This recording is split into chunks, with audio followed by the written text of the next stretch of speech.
How do you say that? How do you say that? How do you say that? How do you say that?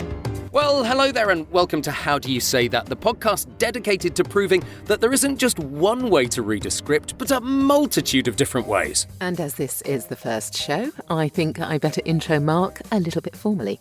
So, he runs britishvoiceover.co.uk. And Mark has got 40 years of voicing on TV and radio behind him. Yeah, but here is something you may not know about him. He presented his first TV show at the age of 12. Now, I definitely want to hear more about that.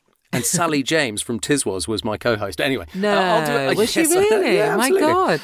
I'll do a proper intro to Sam too. She used to be creative director at the BBC and head of CBeebies and CBBC presentation, and now she's a full-time voice actor. But here's something you probably didn't know. She was banned from appearing on The Sooty Show when she was 7. Was it a bit of a falling out with Sweep? No, it wasn't. And my sister, I might add, went on to win it. She won The Sooty Show that time. No, I was disqualified from. You had to play a game in the studio before you were allowed on for the actual show itself, and the game was putting lots of balloons into a sack. And I burst all my balloons and I got a record number into the sack, but they said the whole point was the fact you had to get these blown up balloons into the sack. Oh. And so I was disqualified. I was gutted. That's absolutely sad. Gutted. And on the recording, you can just see me sitting in the front row, really sulky. Oh, no. I look so sulky. Yeah. So, right then, what is this show all about? Okay, well, each week we'll take some scripts that we've been working on and get the other person to have a crack at them too. And we'll also have a guest from the world of voiceover who brings other scripts into the mix, and then we all do the same thing. Proving that there are as many individual approaches to scripts as there are individual voiceovers and clients, of course, and exploring the idea of how do you say that? How do you say that? This week's guest is the marvellous Liz Drury, a voiceover artist for the last 10 years who is based in North Lincolnshire. Now, Liz started her career in the US when she was living there temporarily due to her husband's job. She works predominantly in the corporate sector and frequently gets hired to narrate e-learning courses and explainer videos, but what she really loves is a museum audio tour. Nice. Don't we all? Yeah. God, I love one of those, yeah. And when she's not in the booth, you will find Liz out running with her lurcher marble. Hi, Liz. Thanks for joining us. Hopefully this won't get too silly. Oh, I hope it does, Mark. It'll be more fun. Knowing the three of us, it probably will. How do you say that? I've brought an e-learning script in because I do quite a lot of e-learning. This is for fire, health and safety, so fairly dry, to be fair. Client likes it. Straight red. It goes against graphics. It's for the NHS, and I do quite a lot for them, and it's one specific style, which Right. I'll show you at the end. But Sam, do you want the first go at this one? Sure, I'm literally... If only I had read this through before we started. I knew I should have done. So let me have a little go. Okay. Are you ready?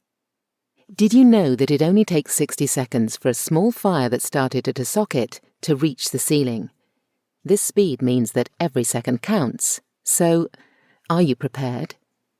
Do you know how to recognise a fire hazard? Do you know what to do if you suspect a fire, spot a fire, or smell smoke? If you had to evacuate, do you know what you're supposed to do? Do you think what you do know is enough? Before learning how to put them out, it's important to know how fires get started in the first place, how they continue to burn, and how they're extinguished. I really like that. I mean, it's friendly. It's what they want. It's fairly straight. It's not kind of overemphasizing. I like that. I mean, again, it's quite different to the way that I do it, but you'll see that in a minute as well. I was going to say, do you know what I was going to say there, just before we go on to you, Liz? What I was going to say was, I was quite cross-looking. I was aware of that. When I got to the end of it, I wondered to myself, should I have smiled a little more during that read? This is just a question to myself, actually. Should I have smiled a bit more? Because I realised that as I stopped, I was a little bit cross. I looked cross on my face. And I wondered if I should I have don't think been. you sounded particularly Did I cross, not? if that's No, helpful. No, it Okay. didn't come across I- as cross. Sometimes as we all know, sometimes it really does. But Yeah. no, I don't think that came across like that. Okay, cool. All right. Well, so Liz, how would you have done it? Okay, well, this is interesting because I've actually had 2 scripts within the last week that have been about fire safety. So there seems to be a bit of a theme going on at the moment. You know what you're talking about.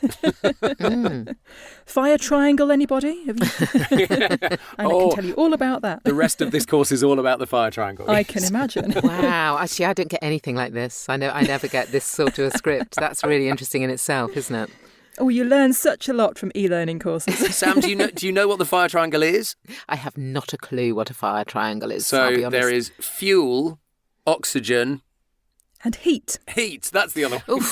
The 3 things Forgotten you need already. to make a fire. If you Good take Lord. one of those sides away, then your fire won't burn. Oh, you have been paying attention. I have. Right, let's see how you approach this one. Okay. Are you ready? Did you know that it only takes 60 seconds for a small fire that started at a socket to reach the ceiling? This speed means that every second counts. So, are you prepared? Do you know how to recognise a fire hazard? Do you know what to do if you suspect a fire, spot a fire, or smell smoke? If you had to evacuate, do you know what you're supposed to do? Do you think what you do know is enough? Before learning how to put them out, it's important to know how fires get started in the first place, how they continue to burn, and how they're extinguished. I was Nice. getting quite a teacher vibe then, which is a good thing in e-learning, I guess. Not bad teacher, favourite teacher. Oh, yes. Vibe, you know. It was interesting because you used words, you emphasised words that I didn't. And as you were emphasising them, I thought, why didn't I emphasise those words? Why did I? Is that because you didn't read it through beforehand, Sam? No, I don't think so, no. I mean, Okay. it might have been. But I'm particularly... But I always think that, though, Sam, if I hear someone else doing a script that I've auditioned for, I think, why didn't I do it like that? I didn't emphasise that or go down Yeah. at the end of that sentence. And, I think that, that's what you're proving with this podcast is there's more than one way to read a script. Yeah. I think it's actually a bit straighter than both of your reads for my client. Anyway, which is one of those things. So you might think that my read is a bit dull, but that's kind of what they ask for. So would you say that we were too emotive with it? And Not too emotive, just more emotive. more emotive, I think. but not necessarily what they would have wanted. So a Yeah. straighter...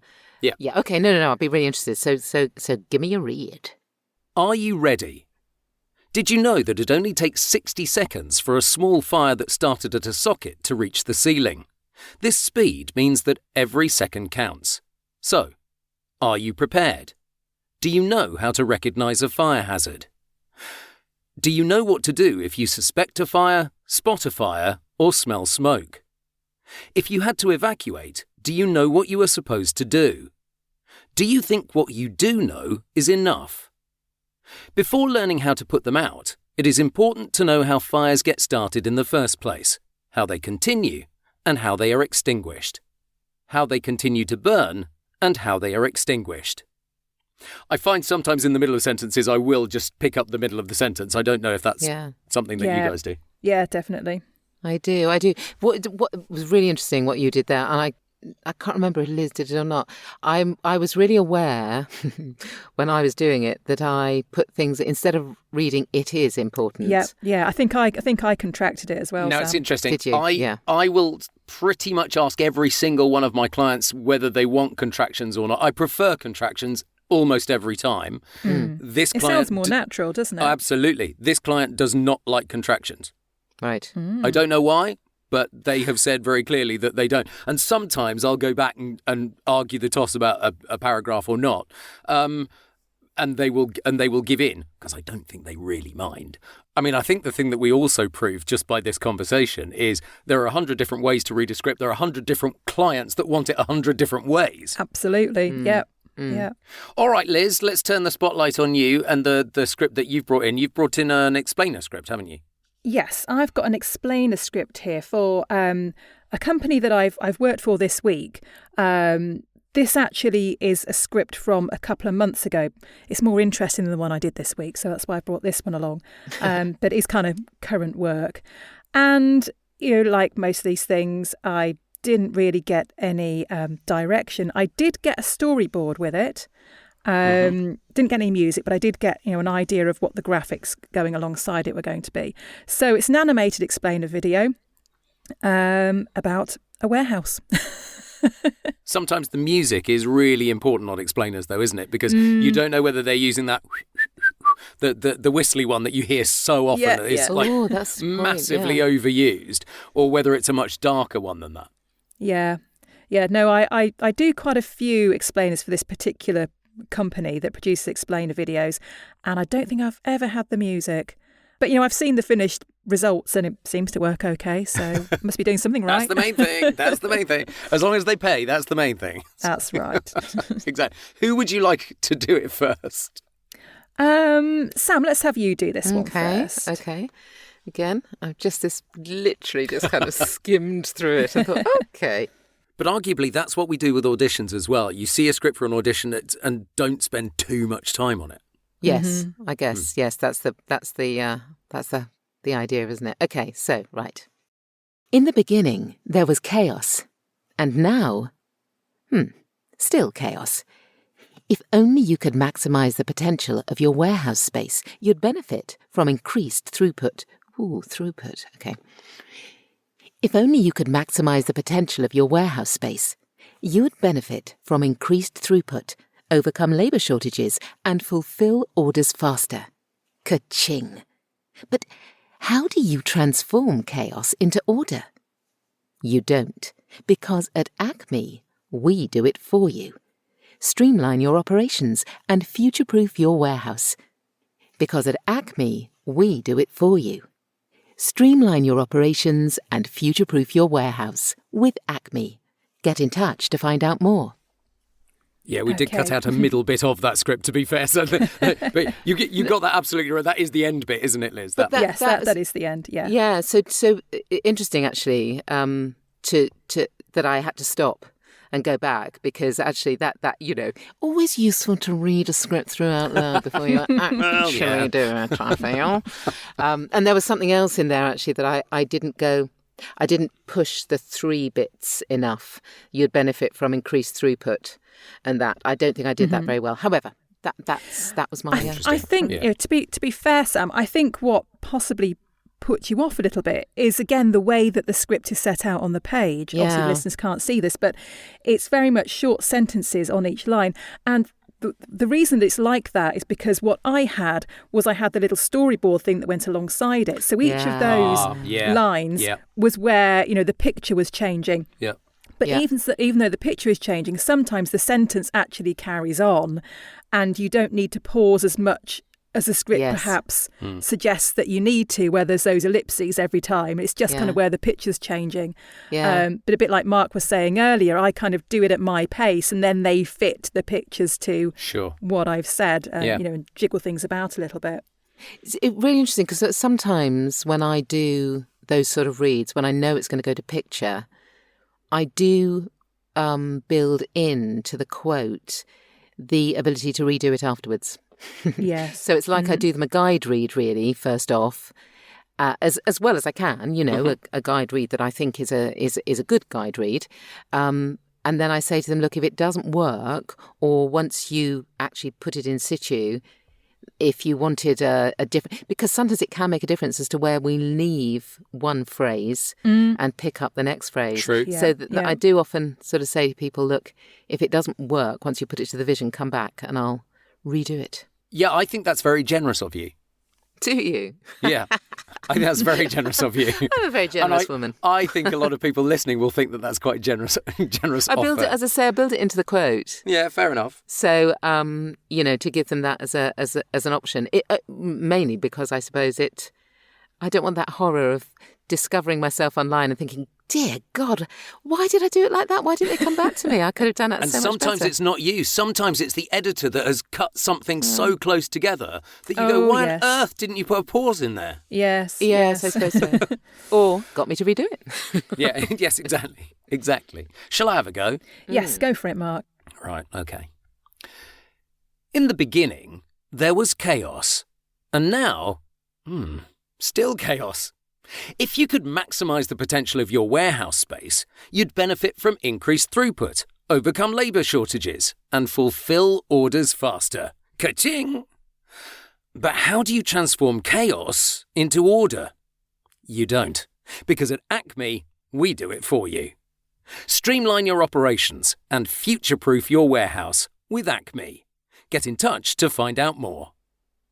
Yeah, you see, you did on those. Do you remember I said I would do those other three On the things three bits, differently? yeah. You did what I should have done, which I would have gone back to do. What Yep. you did was you lent into the verb. Increased, overcome, fulfil, which I didn't do. So I would have gone back and redone I mean, that. I don't think necessarily wrong. It's just a different way of doing it. I mean, it didn't sound wrong when you were doing it. That's the point. But because you kept it on the last word of each of those sentences or the last words of each of those phrases, it made sense, you see. Yeah. I think. Yeah. Something that I did that I don't think either of you did was I put a much longer pause after you don't. Because of Acme, and then the name of the company kind of stands out a bit more because you've had that little break before you actually reveal the solution to the problem. It's true, isn't it, that there are a lot of clients out there that if you don't emphasise their company name hard enough, they will come back to you. But it doesn't always make sense in the sentence to do that. No, but you could also put a beat in, couldn't you, between because and at. So because at Acme, yes. you know, even that little beat there would then emphasise your I mean, generally, as I say, I don't really get direction as such from this client, but what they tend to want is fairly upbeat, not too slow, kind of conversational, smiley kind of reads. Go on then, show us how it's done. Okay, this is how I did it then. In the beginning, there was chaos. And now, still chaos. If only you could maximise the potential of your warehouse space. You'd benefit from increased throughput, overcome labour shortages, and fulfil orders faster. Ka-ching! But how do you transform chaos into order? You don't. Because at Acme, we do it for you. Streamline your operations and future-proof your warehouse with Acme. Get in touch to find out more. Yeah, that was nice and upbeat, wasn't Absolutely. Yeah, very much so. With a bit of a smile. There were a couple of almost giggly. So ka-ching, exactly right. And I wondered on when you sent it to the client, did you lean even more heavily into ka-ching? I think I did, actually. Yeah. Ding dong. Interesting. Yes, ding dong. It's exactly not that. quite ding dong. Not quite ding dong. But it's exactly that feeling, isn't it? It's like because I was wondering when I first saw it whether that line that goes still chaos, whether you actually take it up a register or not, and whether that would work. It kind of depends what that picture is, doesn't it? Yes. So I think I think the pictures were like in the beginning it was a picture of the world. You know, kind of the Big Bang kind of thing. And now, still chaos, and it was a chaotic warehouse with boxes all over. You see, I was wondering whether to go back biblical with it. For the first line, right perhaps. at the beginning. In the beginning, yes, it was kind of like that. Yeah. Well, I mean, I love the fact you can get so much difference from the same words. So let's throw a bit of vocal direction in it now, shall we? Each week we'll pick a script and a wildcard genre for us to have a go at, and we don't know what the wildcard will be before we get to this point in the show. So Sam, I'm going to put you on the spot first, if that's okay. Okay. Can you do Liz's script that we've just been doing? Yep. In a kind of Wild West way. Oh, my lordy. So a Wild West as in, hey. Right. Cowboys and Indians, that kind of, Okay, I'll give it a go. Okay, right. Oh, God. In the beginning, there was chaos. And now, still chaos. If only you could maximize the potential of your warehouse space, you would benefit from increased throughput, overcome labor shortages, and fulfill orders faster. Ka-ching, Sheriff! But how do you transform chaos into order? You don't, because at Acme, we do it for you. Streamline your operations and future-proof your warehouse with Acme. Get in touch to find out more. Well, with apologies to our American listeners, but it's like, I thought that was brilliant. How rude! How rude! Did we say there was no wrong way to do a script? I'm kind of changing my mind. I mean, I don't know. I genuinely, I really enjoyed that. Yeah, that was funny. I quite like it when explainers go left field, and that was beautifully left field. Okay, so Liz, I kind of feel as though, therefore, we ought to go with Mark's health and safety e-learning script. We don't necessarily have to do it like this, but I think really. Now, can you read it like a golden age detective fiction? Oh. Like you can take your pick. You can be Miss Marple, or you can be, Angela Lansbury in well, what's it called? Oh, that's not Murder, easy. She Wrote. Yeah. But can you do a kind of female detective on the hunt for clues? Okay. Are you ready? Did you know it only takes 60 seconds for a small fire that started at a socket to reach the ceiling? This speed means that every second counts, so are you prepared? Do you know how to recognise a fire hazard? Do you know what to do if you suspect a fire, spot a fire or smell smoke? If you had to evacuate, do you know what you're supposed to do? Do you think that what you do know is enough? Before learning how to put them out, it's important to know how fires get started in the first place, how they continue to burn, and how they are extinguished, officer. Well done. Well done. I thought that was particularly difficult, but Oh, really? Sorry. But no, but I got it from you. I was picturing the kind of Marple round a table. It was. Explaining it to people. Yeah, no, I thought it was brilliant. Well done. It was kind of like the denouement of the end. Yes, that's what I was going for. Yeah. I think you nailed it then. Interestingly, Liz, did you picture that? Was it in your mind? Oh, yes, definitely. Mm. Yeah. Okay, guys, so now, you out there, you lovely listeners, we really want to hear your take on one of these scripts. So we've put one of the scripts in the show notes, and if you would like to have a bash at it yourself, any genre will do. Go wild and send it into us on an MP3. That would be brilliant. And we can pick one or two to play, perhaps, in the next episode. And I think all the details are in the show notes. Indeed. We also want to hear from you about voiceover questions. Have you got a voiceover question that you'd like answered? Now, we're not claiming to know all the solutions, but we have got, you'll excuse me, ladies, if I say this, a fair few years' experience between us, so we might be able to help. If you have got a question, send it to podcast@britishvoiceover.co.uk and we'll do our best to help. Brilliant. Well, so today's question was picked by an anonymous person. Us. Because it's the first one, yes. Exactly. So today's question is one that lots of voiceovers agonise over. How many takes should you record and send for an audition? Oh. And really, I suppose, how do we answer that? So what do we all think? What, Mark? When I'm feeling lazy, I do one. Yeah. Oh my God. But I try and go Sacrilege. for the what do I think they really want? And right. If not, I will do 3. I will never do more than 3. No, I think... And I'll never send more than 3, so... Yes, yeah. I was going to say, I might record more than 3, but I would never send more than 3. And sometimes they only want 1 or 2. I mean, obviously, you've got to be really careful and check what your instructions are before you start sending hundreds of takes. But yeah, in terms of how many to actually record, depends on the length of the script for a start. If it's a short commercial script, let's say, I think 3 maximum. Yeah. Yes, and they're probably not going to listen to all 3 anyway. No, indeed. Well, quite. So you put your really out there one at first. The end. Yeah, very much so. Yeah, no, that is true. But but more often than not, you only send 1.